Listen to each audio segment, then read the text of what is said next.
let's touch on the purpose of the month, right? Yes. We've definitely touched on the music. Granted, I know we promised y'all a Black History program today, and we're still gonna get to unsung heroes of Black History, which we're about to get to now. But let's not forget this that Black history music is. yeah, Black that's history. well, that's what I was. Thank you. You're For, welcome.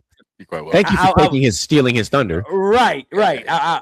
I was going to get take there. you forever to get there. Come on now. God damn. Look, you bald-headed demon. Hey man, hey, you know, hey. If you want to take over and lead, you could do that now. Go ahead. I'll let you go ahead. Do it. I didn't know what you was gonna say, but yeah, go ahead. No. Hold on. Time out. Everybody be quiet. Let Mr. Jet introduce the next thing we're gonna talk about. All right, guys. Look, we all know that we're all here. We're all Black men, and at the same time, we all celebrate in some kind of way Black history.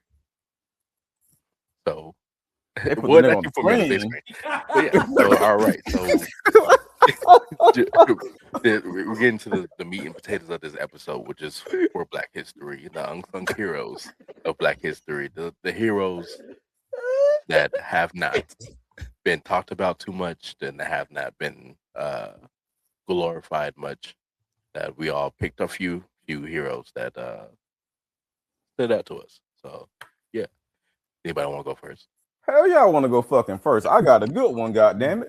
What the hell is going on here? Oh my God. That was beautiful. No, but yeah, my brother Jen, you did well with that. Thank you. Yeah, good shit, Mr. Jen. Good shit. Yeah. You almost sound like a spoken word type of guy. That was nice. Yeah. That was cute. Great. Yeah, that was legit. But no, my nomination for an unsung hero of like Black history and Black culture is actually Mike Pondsmith. The name might not ring a bell, but he's actually the creator of Cyberpunk. So if anybody enjoyed the Cyberpunk game or the anime, there's a Black man that made it. That's pretty dope. Dope as shit. I've never even heard that. That's pretty dope. Listen, I fucks with Cyberpunk. Cyberpunk is fucking great. Yeah, he made so it started out as a tabletop game like Dungeons and Dragons back in the 80s, but it had the Cyberpunk theme to it. Really? Yeah. It seemed like now I didn't even now I didn't even know that. I just learned something new. I didn't even know that part. Yeah. That's actually dope as shit. So Cyberpunk as a series has been out for like the last 40 years. The story and all the characters is something that he designed back in the 80s, but then they made a game about it. Game got pretty popular, made a badass anime, and now Cyberpunk is pretty mainstream now. So kudos to Mike Pondsmith, man. Because Cyberpunk 2077 was absolutely gas. Like I'm still playing through both versions, even the version that pulled fucking Keanu Reeves out. That shit was fucking dope. Yeah. Okay, I like that.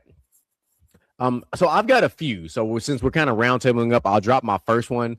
And I think some of you guys will appreciate this. I think out of everybody, Moo will appreciate this the most, being the one of the resident football guys on this show. But I want to talk about Fritz Pollard. All right. Fritz Pollard was the first Black coach in the NFL. All right.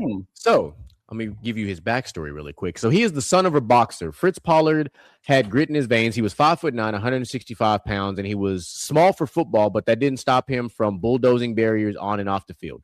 He attended Brown University, where he majored in chemistry and played halfback for the football team. He was the school's first Black player and led Brown to the 1916 Rose Bowl. Although people refused to serve him on the team's train to California, he also served in the Army during World War I.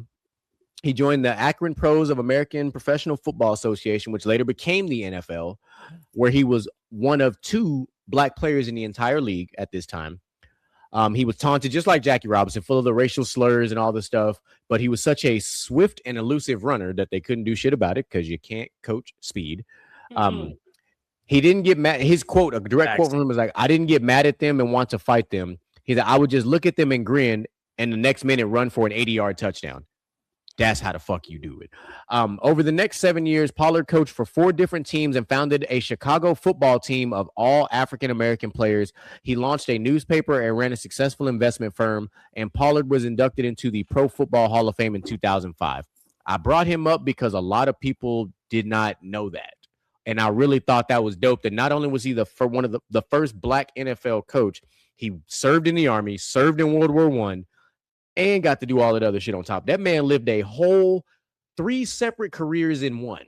And I just think the fact that he's somebody that doesn't get talked about enough when we do like the Black history stuff, to me is crazy. Because in Black society and Black culture, we always talk about those people, those milestone type of people. We love sports. He is one of the most iconic sports figures that we don't talk about because of what he did. We are still to this day in 2026 still talking about the fact that there are not enough minority coaches in the NFL. Yet we're talking about a guy at the time who was the minority coach in the NFL, and he does not get talked about enough. I gotta imagine that dude probably had the worst first fucking day ever at work. Oh, facts. First of all, I would just like to say, GQ, I appreciate your pick of Fitzpatrick. That's a really, really fantastic pick. I didn't even know who that was when you brought it up. I love it. Yeah. So that was great. That was a fire pick. I love that. It's two. So are we going to go one and then we're going to make our way around again and do a second one? Yeah. Okay. Can I go next? Because I or should no doesn't matter. Go ahead. I mean, you get first of all, hold on, time the hell out.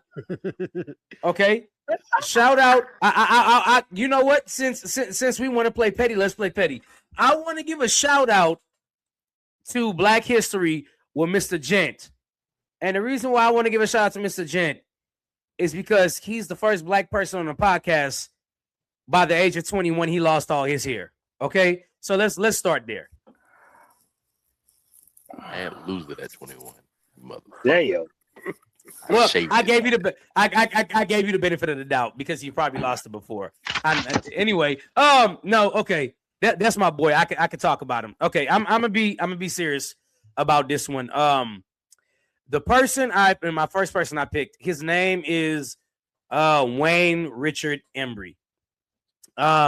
Moo, you might know Wayne Embry, and GQ, you might know Wayne Embry because y'all are big basketball fans. For the people that don't know, Wayne Richard Embry, born March 26, 1937, is an American former professional basketball player and basketball executive.